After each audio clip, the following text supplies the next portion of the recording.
આજે સમગ્ર દેશ 77માં પ્રજાસત્તાક પર્વની ઉજવણીના રંગે રંગાયો છે। જન ગણ મનના નાદ સાથે આઝાદીના અમૃતકાળમાં સુરત શહેરે પણ દેશભક્તિના માહોલમાં તરબોળ થયું છે। સુરત શહેર પોલીસ વિભાગ દ્વારા Athwa Lions police parade ground ખાતે ભવ્ય ઉજવણીનું આયોજન કરવામાં આવ્યું હતું। સુરતના Athwa Lions police parade ground ખાતે આજે સવારથી દેશભક્તિનો માહોલ જોવા મળ્યો હતો। સુરત પોલીસ કમિશનર અનુપમસિંહ ગેહલોતે ધ્વજવંદન કરીને તિરંગાને સલામી આપી હતી। આ પ્રસંગે પોલીસ, હોમગાર્ડ અને ટીઆરબીની વિવિધ પ્લાટૂન દ્વારા શિસ્તબદ્ધ માર્ચ પાસ્ટ એટલે કે પરેડનું પ્રદર્શન કરવામાં આવ્યું હતું। કાર્યક્રમમાં માત્ર પરેડ જ નહીં પરંતુ પોલીસ વિભાગના અશ્વદળ દ્વારા કરવામાં આવેલી ઘોડેસવારી અને વિવિધ કરતબોએ નાગરિકોને મંત્રમુગ્ધ કરી દીધા હતા। સાથે જ સુરતના શાળાના બાળકોએ દેશભક્તિના ગીતો પર સાંસ્કૃતિક નૃત્ય રજૂ કરીને વાતાવરણમાં જોશ ભરી દીધું હતું। આ વર્ષે શ્રેષ્ઠ કામગીરી કરનાર પોલીસ અધિકારીઓ અને કર્મચારીઓ માટે આજનો દિવસ વિશેષ રહ્યો હતો। પોલીસ કમિશનરના હસ્તે અનેક જાબાઝ જવાનો અને અધિકારીઓને તેમની ફરજ નિષ્ઠા બદલ પ્રશંસાપત્ર અને મેડલ એનાયત કરી સન્માનિત કરવામાં આવ્યા હતા। આ સન્માનથી પોલીસ બેડામાં પ્રોત્સાહન અને ઉત્સાહનો સંચાર થયો હતો। પોલીસ કમિશનર અનુપમસિંહ ગેહલોતે પોતાના પ્રજાજોગ સંદેશમાં સુરતના નાગરિકોને પ્રજાસત્તાક પર્વની શુભકામનાઓ પાઠવી હતી। તેમણે શહેરની શાંતિ અને સલામતી જાળવવા માટે પોલીસ કટિબદ્ધ હોવાનું જણાવીને ડિજિટલ યુગમાં સાયબર ક્રાઇમ અને સુરક્ષા પ્રત્યે જાગૃત રહેવા અપીલ કરી હતી। સુરત પોલીસના આ ભવ્ય આયોજનને સાબિત કર્યું છે કે શહેરની સુરક્ષા મજબૂત હાથોમાં છે। પ્રજાસત્તાક પર્વની આ ઉજવણી સુરતીઓના મનમાં રાષ્ટ્રપ્રેમની નવી જ્યોત પ્રગટાવી રહી છે। ગણતંત્ર દિવસ નિમિત્તે સર્વપ્રથમ હું સુરત શહેર પોલીસ પરિવાર તરફથી આપણા સુરતના નગરજનોને ખૂબ ખૂબ શુભેચ્છા આપું છું।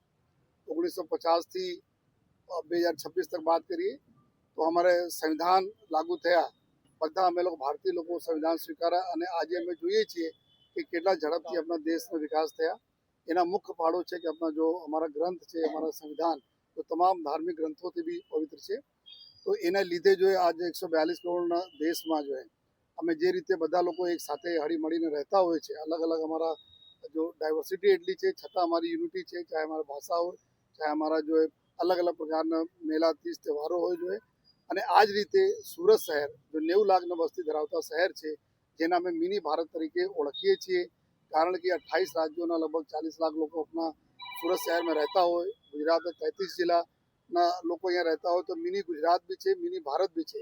તો આ પ્રકાર જે રીતે સુરત એના દાખલા છે કે લોકો હળી મળીને અમારી ઇન્ડસ્ટ્રીઝ હોય, કામ ધંધા બિઝનેસ હોય, બધા જો ઝડપથી વિકસાવવામાં જો જે રીતે કામ કરે છે એના માટે એના હું આભાર માનું છું। સાથોસાથ સુરત પોલીસને ખાસ અભિનંદન કે અમારા જો નાના કર્મચારીઓ છે જો અત્યારે એવા એક્સપર્ટાઇઝ બી ઊભી કરી લીધા છે કે એના ક્યારેય ઉડિયામાં વાત કરવાના હોય, ઉડિયા લોકો સાથે તો ઉડિયામાં એના ટેકલ કરતા હોય, મહારાષ્ટ્રીયન્સ કરવાના તો મરાઠીમાં, નોર્થ ઇન્ડિયન્સ કરવાના તો હિન્દીમાં જો આ પ્રકાર સાઉથમાં વાત કરવાના તો સાઉથ ઇન્ડિયનમાં।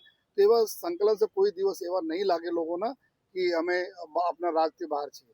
માનનીય પ્રધાનમંત્રી સાહેબ અત્યારે ડીજી કોન્ફરન્સ પર આ સૂચના આપી છે कि हर पुलिस स्टेशन में एक हेल्प डेस्क रहे जे अलग अलग जो भाषा बोलता लोगों ना साथे जो एवा माहौल क्रिएट करे कि ना कोई दिवस नहीं लागे कि हमें पुलिस जता अचकाइए। અને આ જ કામ जो माननीय मुख्यमंत्री साहब, माननीय डिप्टी सीएम साहबના સૂચનાથી અમે લોકો કરી રહ્યા છીએ। हमारा આ વખતે जो मुहिम રહેશે 2026માં 2025 જે રીતે અમે no drugs in Surat city અભિયાન ચાલુ કરી 2026 और વધુ તીવ્રતા સાથે અમે એના કરવાના છીએ જોઈએ। અને કોઈ પણ અમારા જો પ્રજાજનોને યંગસ્ટર્સના આ પ્રકારના નશામાં ધકેલશે તો એના વિરુદ્ધમાં સખત કાર્યવાહી એની ચાહે સજા થાય, પ્રોપર્ટીઓ એના સીઝ થાય, પ્રોપર્ટી ઇલીગલ ડિમોલિશ કરવામાં તમામ અમે લોકો કાર્યવાહી અત્યારે જો કરીએ છીએ और જોરથી અમે કરવાના છીએ। સાયબર ક્રિમિનલોના બી એક અમે જો સાયબર સંજીવની 3.0ના માધ્યમથી લગભગ 25 લાખ વધુ લોકોને જો અમે કોન્ટેક્ટ કર્યા, અવેરનેસ કર્યા કે અવેરનેસ મોટો બચાવ છે। તો એના લઈને જેટલા મોટા કેસીસ આપ જોઈ શકો છો 1500 કરોડ, 2000 કરોડ, 1000 કરોડ, 800-900 કરોડ એના કારણ છે અમે લોકો પકડીએ છીએ કે અંદર ડીપમાં જઈએ છીએ। અને આ જો સ્કેમ છે પૂરા આખા દેશના સાથે સ્કેમ કરીને જો લોકો છે આમાં જ્યારે ગુજરાતમાં કરે ત્યારે અમે લોકો ઝપટમાં આવ્યા તો 8000-9000 એકાઉન્ટોના અમે લોકો એનાલિસિસ કરીએ છીએ। તો અમારી ટીમ અત્યારે એટલી સક્ષમ છે, અમે લોકો ટ્રેનિંગ લઈને દિલ્હી જઈને ટ્રેનિંગ લીધા, ત્યાંથી અહીંયા આવીને એક્સપર્ટ્સને બોલાયા અને આ રીતે ક્રિપ્ટો સેલ હોય આપણે અહીંયા કોઈ બી તમામ પ્રકારના ગુનાઓનો શોધવા અમે લોકો સક્ષમ છીએ। જોઈએ ટ્રાફિકમાં બી અમે લોકો જે રીતે સિગ્નલના હેલ્મેટના પાલન થયા તો અમારો સુરત શહેર સુરતી જો કે સ્વચ્છ શહેર છે, એર ક્લીન કરવામાં બી અમે લોકો બહુ આગે છીએ, વોટર સપ્લાયમાં બી ક્લીન વોટરમાં આગે છે। આ રીતે નો હોંકિંગના અમે બધા રિક્વેસ્ટ કરીએ છીએ આપ અમારા મીડિયાના માધ્યમથી પ્રજાજનો સાથે કે આપણા સિનિયર સિટીઝન નાના બાળકોને એવા માહોલ નહીં આપીએ બિનજરૂરી અમે હોર્ન વગાડીએ જેથી આ લોકોના મગજ ઉપર અને તમારા પૂરા બોલે કે માનસિક બેલેન્સ બગડી જાય એવા કામ નહીં કરવા જોઈએ, જેથી આપ લોકો સહયોગ આપશો અને આ વર્ષ અમારા માટે નો હોંકિંગ માટે રહેશે જોઈએ.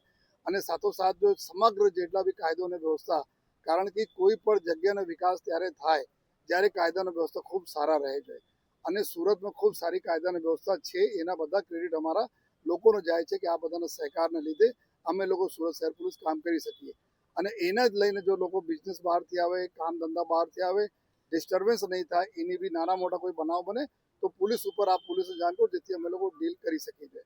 અને ફરીથી આ પૂરા જો વર્ષ રહેશે 2026ના વર્ષ, અમે જે રીતે અગર સમપ કરીએ તો અમે નાર્કોટિક્સના કેસમાં અમારી ડ્રાઈવ, ટ્રાફિકને લઈને લોકોની સુરક્ષા, સાયબર ક્રિમિનલોના અને ઇકોનોમિક જો ગાડી કમાઈને લોકો બિચારા પૈસા મહેનત કરીને કમાય અને કોઈ એને છેતરી નહીં જાય એની તમામ સુરક્ષા અમે રાખવાના જો ડિપ્ટી સીએમ સાહેબની સૂચના છે આ પ્રકાર સુરત શહેર પોલીસ કરશે. सर हिंदी